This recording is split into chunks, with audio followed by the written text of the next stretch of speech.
Hello, everybody. Welcome to another episode of Beach Cat Cinema Corner. That's right, man. Indeed, we're back and let me put this up a little bit here. All right, all right, guys. Well, we have another movie review that we have lined up for you. This one happens to be Alien Romulus. Yeah, I've seen it 2 or 3 times already. Wow. I only saw it. I think I saw it once. No, I actually saw it kind of twice, but I kind of fell asleep on it. Not to say it wasn't boring. I just had a long day. Okay, guys. let me just be clear about that. So you guys are saying, "Oh, was it a boring movie?" No. That wasn't a boring movie. It was a good. It was very.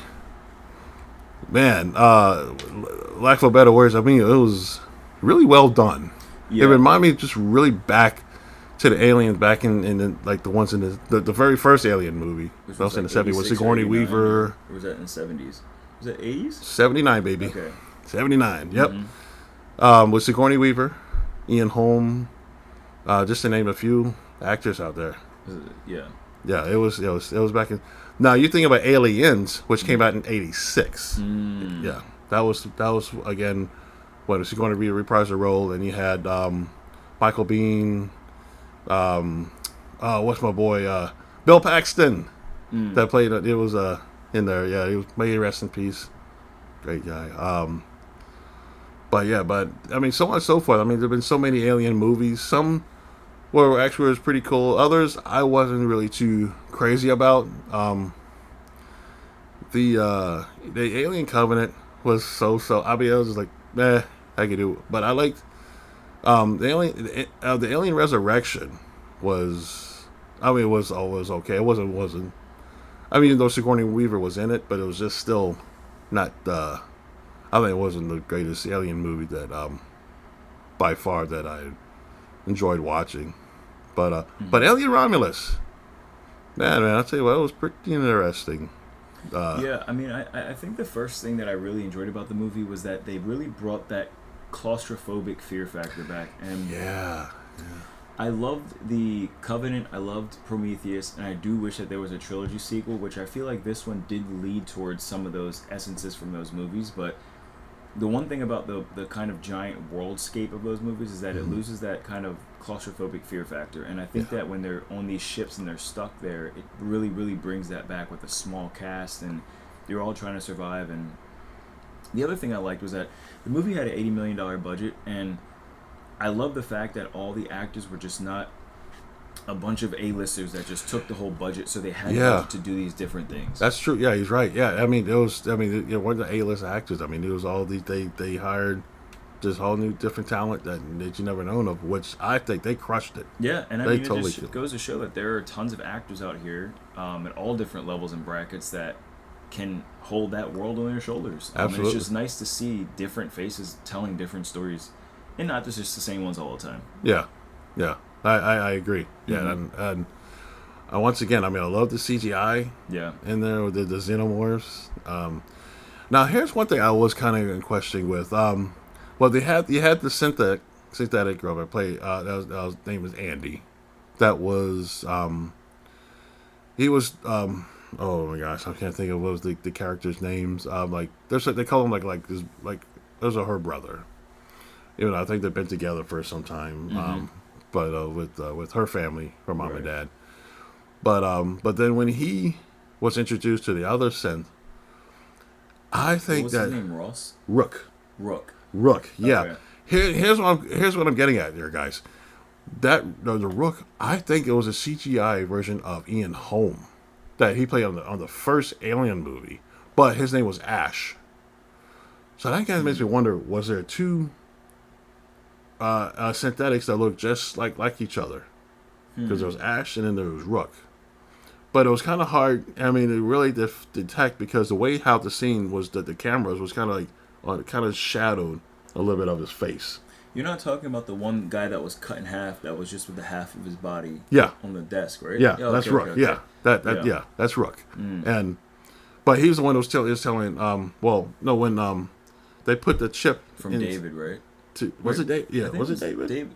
But David wasn't introduced back then, was he? No. I think this was I think this was a chip that was going from Rook, and they put it in Andy's into his system, Right. and he was because he was telling that what Rook was telling Andy is like, well, our prime objective is to make sure all this stuff that's here to be brought to Wayland Corporation or industry or whatever, because Wayland something. Anyhow, I'm rambling. They the thing was that he was kind of stumbling across because he wasn't like a really one of strong kind of sense, because I mean, and strong in the sense that I mean he was such that he always cower over, and that was like kind of in the beginning when the kids were picking on him.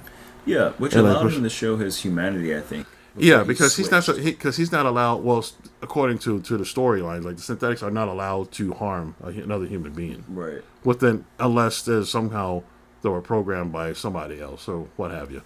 Or unless they're under the circumstances that they have to save the greater good. Yes, indeed. Yeah, exactly. But yeah. Oh my gosh. I mean, it was again once they entangled the craft, and yeah, those xenomorphs were out, and it didn't take long for one of them, to impregnate. Here, there was one of the characters. Her name was Kay. That's how I could remember. That she, I think she was pregnant, but she was pregnant not by the alien. Well, thus then back when her the friend was telling her like how long ago when were you sick or you pregnant? Because she knew she was pregnant because she started throwing up, and she ended up having some of the seed there with the alien, because when they were when they're escaping from that craft and trying to get back on their ship and to leave, Kay was just setting up all the rockets, getting ready, setting the ship to ready to get the heck out of there. So, but at the same time, she was still hurting because all of a sudden she's like really pregnant. All of a sudden, it's like, wow, I was like, boy, that didn't take long. And think about it, like, oh man, so she got pregnant with an alien in there. But once the alien came out, and do you remember that, like when when the girl was starting to shoot try to shoot the alien, or with the coldness, the alien already set up an acid pool and fell down. But did you hear? It was like a baby crying. Yeah. I was like, oh crap. I mean, that offspring is what they called it. It grew so fast. Yeah. And it grew, yeah, and then all of a sudden, yeah, boom. Then this whole shot of it is like it's 9 feet tall. Yeah. I was like, man. Yeah, but you know what's crazy is when you do a lot of digging to the alien Prometheus Covenant world, you understand that what Rook was doing was that he was when I believe you said her name was Kay, when she injected herself with that, she was that was a reverse engineered black goo of what the engineers had, because apparently the original, I mean, you have to go back and look at when they talk about the Deacon, the god that the engineers worshipped and things like that. Right. But Rook tried to reverse it to pretty much either evolve humankind or create some type of repair mechanism to repair humans and make them live longer and so on and so forth. But obviously, because she was pregnant, it was obviously damaging her body, but it infected the baby. The baby turned out to be this partial engineer, partial xenomorphic being, which I think that it probably would even evolve beyond that. But man, doing some more digging too, the doctor's name in Prometheus and Covenant, was that Dr. Shaw? I think so. It's been a while. I mean, like I said, I only saw it once, and I mean, if I remember correctly, I'm pretty sure it was Dr. Shaw, and I think it was in Prometheus. Prometheus, I think, is the first. Covenant, I think, is the second, if I remember correctly. Yeah. In the end of that movie, I think that her and David go off into space because she wants to go see this planet that David mentioned before called Paradise. And apparently there was a script that was written for a movie that was supposed to be called Paradise, where her and David go off together, they build a relationship together, and then David actually starts experimenting on her and, in a way, torturing her, and she becomes this being known as the Woman in Black, which apparently is like this new leader of all this like alien breed covenant type thing. And I guess it just never came into fruition, but there's just so much lore that I think that you guys should definitely dig into, because there's some really, really cool things, and I'm really looking forward to seeing what is going to be in the next Romulus movie, because they've already discussed that there's going to be a sequel now. Yeah, because when they're discussing about the Romulus, they were saying like those Romulus and those Remus. So what? It was two different. What was space? I mean, Spaceports? I don't remember the term Remus, but unless that was a code for a program or something. Yeah, because Romulus was the place where they're at, right? The ship. The ship, right? Yep. Okay. Yeah, that was the engineering ship that they were on, the mining ship. Yeah.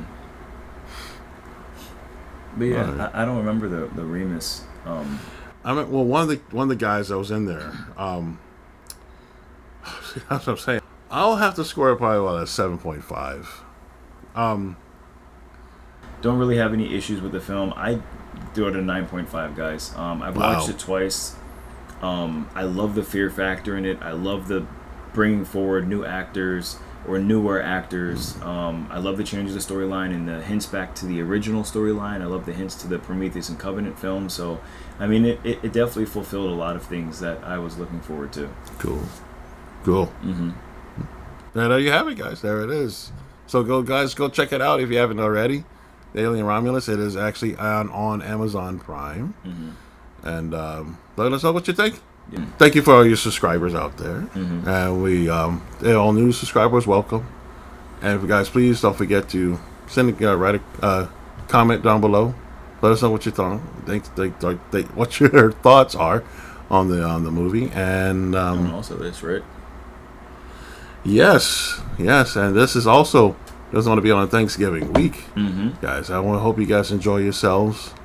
All your those who celebrate Thanksgiving here in the U.S. I know Canada already had their Thanksgiving, and maybe but guys, once again, thank you very much.